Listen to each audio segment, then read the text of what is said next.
and we'll switch to our next guest, still from the Boa Vista group, and actually a founder of the Boa Vista group. You might probably have heard that name a few times for the past hour. Hello, Laurent. Laurent is part of the founding team of Boa Vista, as I mentioned, and he will tell us more about what will happen in the second year of Boa Vista. Hello, Laurent. You're on mute. You are on mute, Laurent. Yeah. Hi, Sebastian. Is it okay now?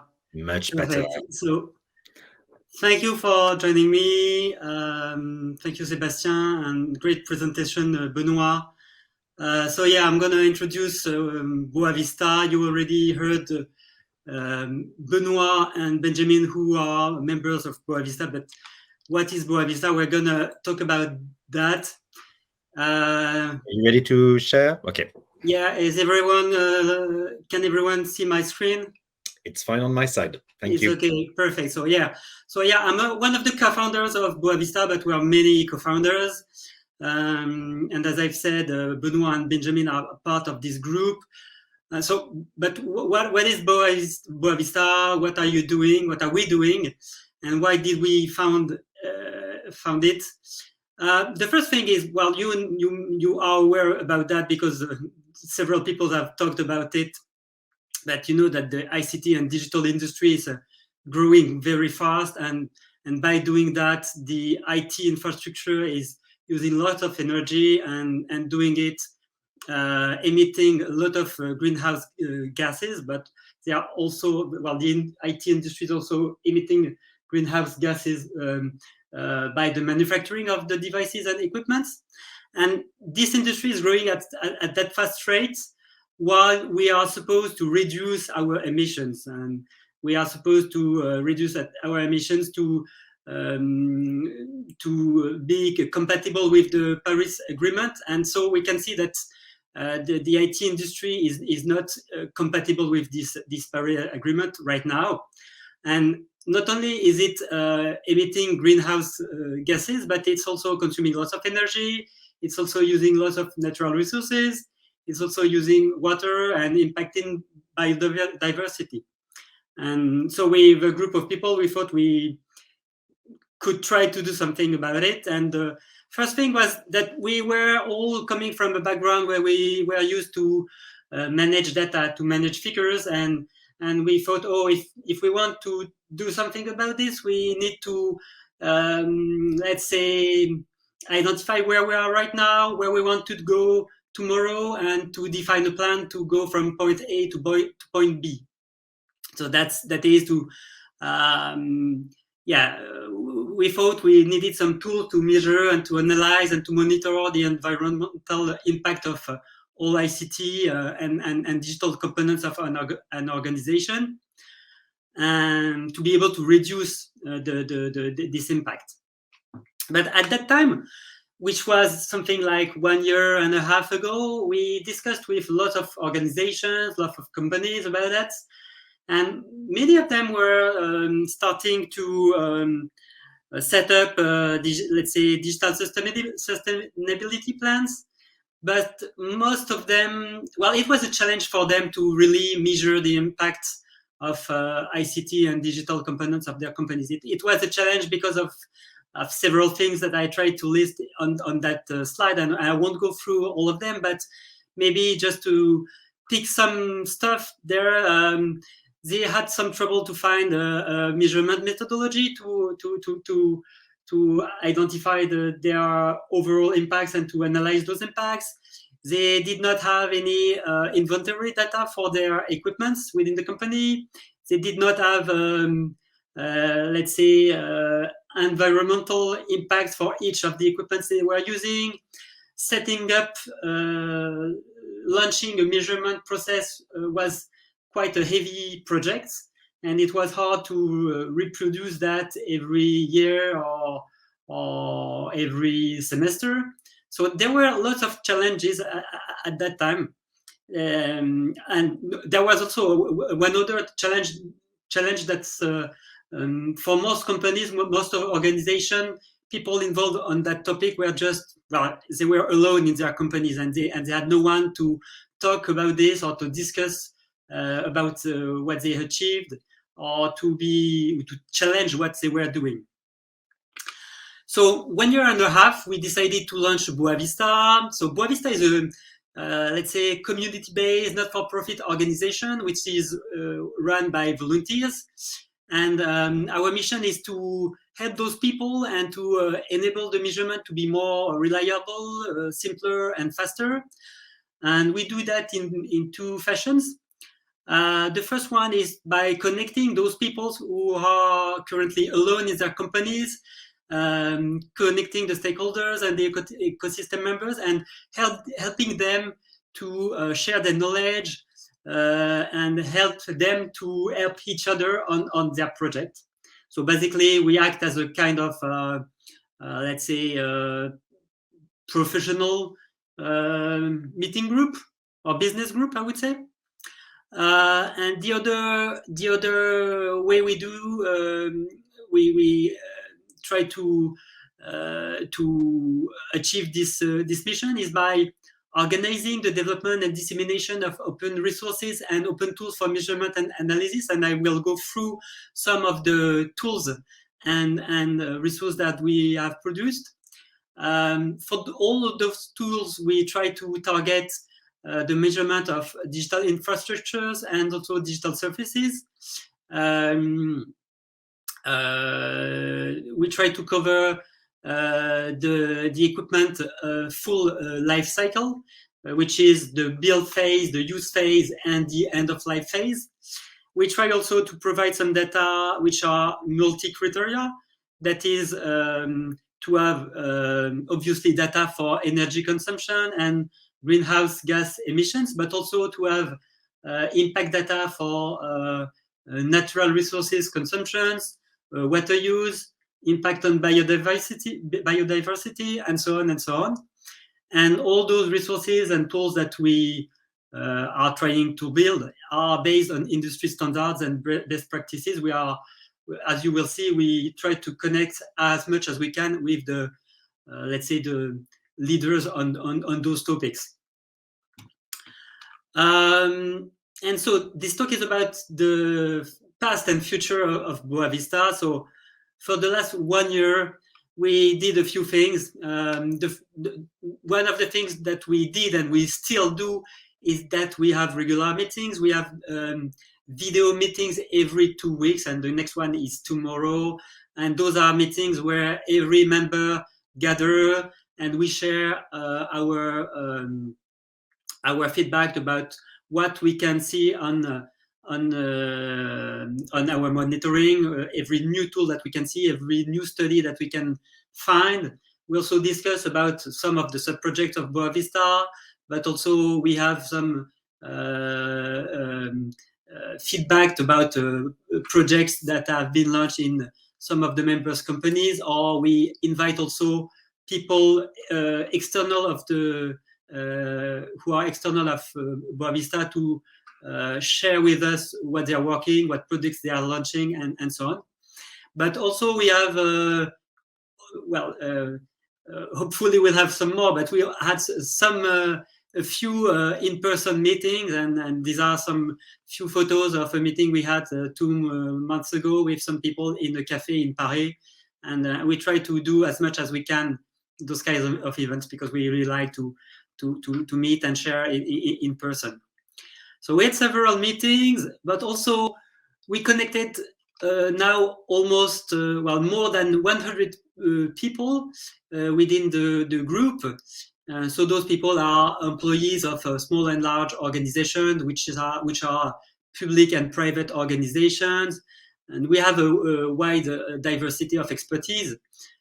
In terms of industries, we have some people who are in insurance companies. We have people who are in the automotive sector. We have people who are in banking, in consumer goods. We have people coming from the big consulting agencies that you know, people who are in development, in the energy sector, and we have so many, lots of different companies and organizations, and those people have very different skill sets. We have people who are expert in life cycle analysis. We have some people who are cloud experts. We have some people who are, let's say, IT architecture experts. We have some people who are project managers. We have some people who are community manager, and so on. And so we have really a great diversity of point of view, and that help us enrich every resource that we can produce and every discussion that we have together. On top of that, we try to connect with some of the most interesting groups that we encountered. So I will just talk about a few of them. So the Shift Project, which is a prominent organization in France, which is trying to decarbonize the economy. We are connected with the CNRS, which is a research entity. We are connected with which tries to gather all the organizations who are trying to build a sustainable IT ecosystem. We are connected with ADEME, which is the French environmental agency, and so on. So basically, right now we are connected mostly with French organizations, but I will talk about that later on. So another thing that we did in the past year is that we delivered an ICT impact measurement methodology, which I would call V1. It's a methodology which can help any people interested in that topic with, let's say, some basic knowledge about IT and environmental impacts, which can help him or her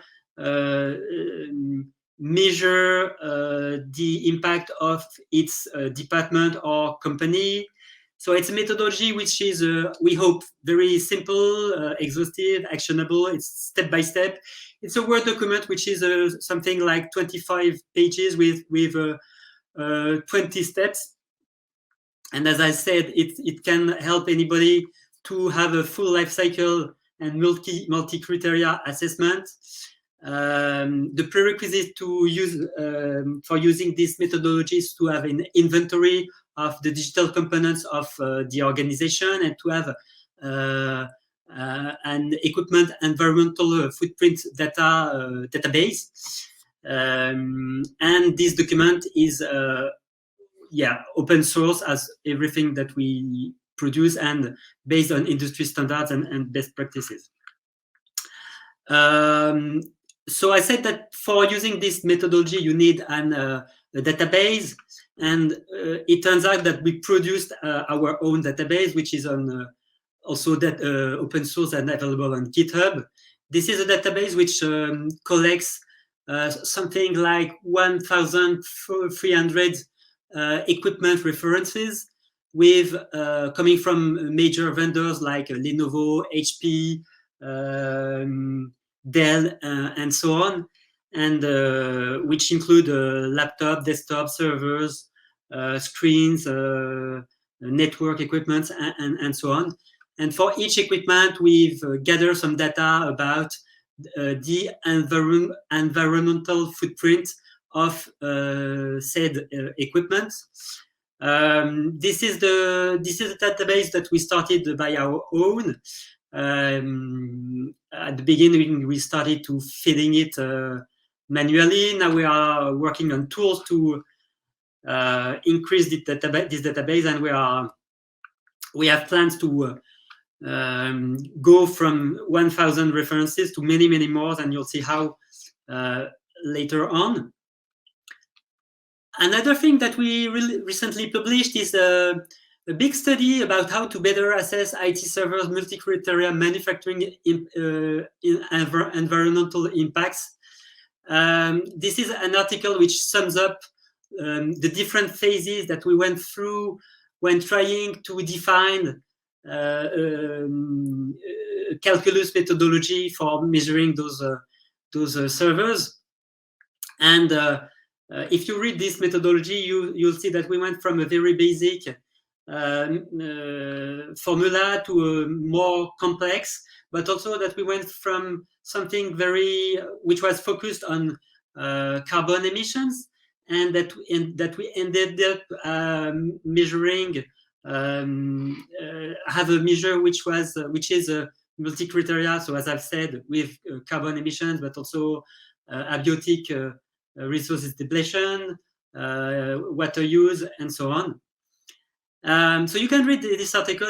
I think it's very interesting, and you will discover the 3 steps we went through during the last years. But I summed up on this slide a few learnings that we discovered through this year. And so a few things. The first one is the IT and digital industry is really immature in terms of environmental impact assessment. We think that we are really at the beginning of this practice. Many companies and organizations are trying to work on it, but we really lack some data and some methodology and some tools. But fortunately, there are some newly released research that help us better define the process and the methodology to work on that, and also to better define multi-criteria impact factors. And we think that now we can quite easily assess the impact of a server, especially for the build phase, based on the bottom-up approach. That is, we try to look at every component inside the server to assess the overall impact. And every component, I mean the CPU, the memory sticks, the hard drives, the power supplies, and so on. And so we measure each one impact to have the overall impact. And we think that multi-criteria assessment is very important to avoid pollution transfers. That is, if you just look at carbon emissions, you might optimize for carbon emissions, but you may increase the consumptions of rare earth materials and metals and all the abiotic resources that I talked about. So it's really important to have a look at multi-criteria,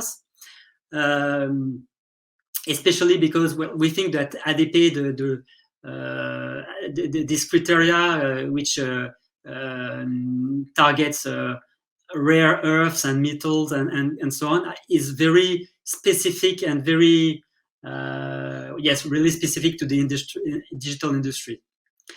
And also this study we think can open up lots of new things, and we think that based on those results we can evaluate the impact of a manufacturer server, and we can challenge the product carbon footprints of the manufacturer.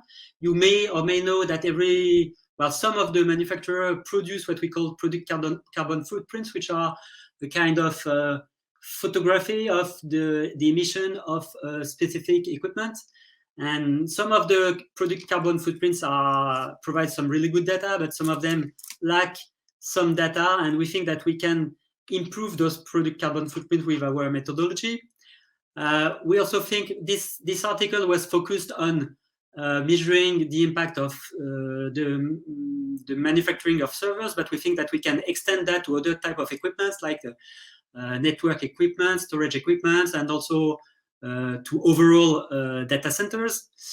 And we can also use that to assess the impact of cloud instances.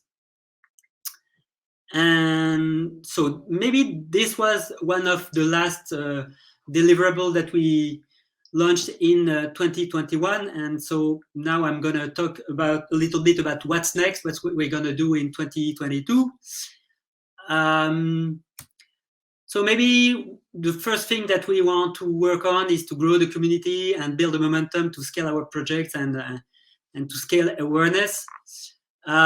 We've got many projects within Boavista, and we want to structure those projects and push those ones. I talked about the methodology, but we've got, I said that this methodology was a V1.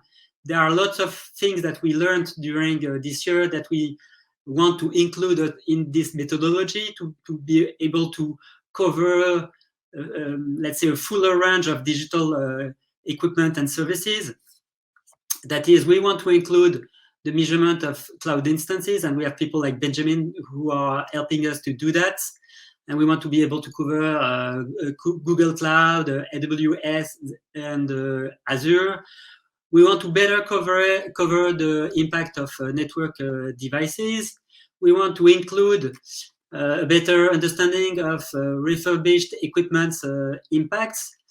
We want, well, for most of the year, we were focused on the impact of digital equipments, but we want to be able to better assess the impact of digital services and digital applications.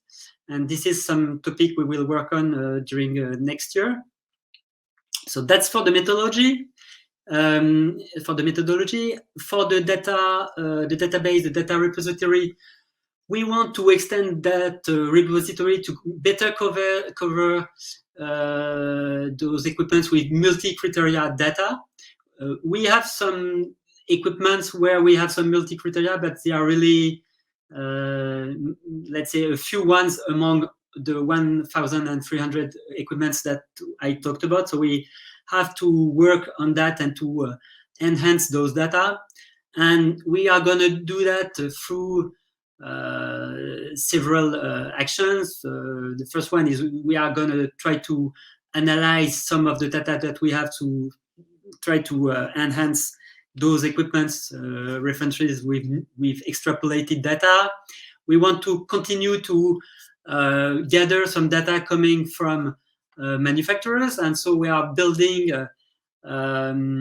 automated tools to let's say scrap data from their websites, and you can see all the logos from the companies and from the providers that we want to collect some data from.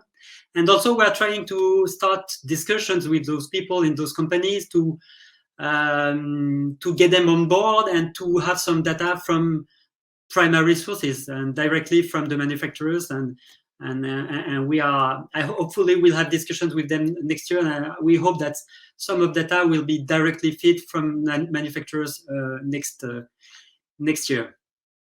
Also, we've got some projects within the group about advocacy, how to, let's say, get the buy-in from directors in a company to launch a measurement project. We've got also some auditing tools that we are trying to work on to help a team assess if they are using the best practices on the measurement process. We're also working on better onboarding team members and on providing some training tools and material. We have also a big, lots of things to do on communication, because we need some more awareness about what we do, and there are many other projects within the group. And the second thing, well, I talked about growing the community. Today we are more than 100 members, mostly French people, and well, we have a crazy idea, which is to grow that community from 100 to maybe 200 or 300, or maybe, why not, 1,000, and doing that while sustaining the engagement and the quality of the exchanges we have within the group. I have to stress that the people in the group are really engaged. We have something like 30 people at each of our meetings, which is a lot, very good engagement rate, I think. And many people are deeply involved in the project and on the resources and tools that we are building, and we want to sustain that in the future. Another thing that we want to do during this next year is to connect with European and international hands-on and research organizations. And there are many very interesting organizations, but I will just mention a few of them. Cloud Carbon Footprint is an organization which has an open source tool to measure the impact of cloud instances, and they are doing lots of very interesting things. And we think that by sharing our processes and tools and data, we can enhance what we do each other. There is also the CNRS, which is a very interesting lab, which is working on measuring the impact of network and compute and so on. And there is also Umweltbundesamt, which is a German environmental agency, which provided us lots of data and methodology and resources. And we think that working with them would be very interesting. And last stuff, and we'll end after that. Well, with all those people, with the community, with all the organizations, we are connected with the French ones and the European or maybe international ones. We want to build the tools we need to deploy measurement in every organization and do it fast. And we started doing that. We already have an open source tool which we are working on, which is based on the article I talked about, which used the methodology and the calculus and the data we have in this article. And the tool is currently focused on measuring the impact of servers. And we can provide the tool with some data about the servers we want to measure the impact about. These are the reference of the server, the number of CPUs, the number of sticks of RAM, the number of disk drive, the number of power supply, the number of servers also, and it provides us some impact information. And this is really an early beta or early alpha, but we hope that next year, during the first quarter, we'll be able to deliver that and to put the code on GitHub. And we hope that all the people who are interested in that topic will be able to join us and help us build this tool to be able to thoroughly measure the impact of server, but also of network devices, of other equipments in data center. And hopefully we'll be able to deploy that or help companies deploy that and be able to better understand what their IT infrastructure impact is. Laurent, thank you. Yeah. Thank you. A bit over time, but we talked briefly with Yves, the next speaker. Will give you a couple of extra minutes. So unfortunately, I won't have time to ask the question from Nafel, pardon. But I'm sure you can contact Laurent on the Boavista site to ask about how much time do you need to volunteer for Boavista. Yeah, sorry for being over time. Thank you, Laurent.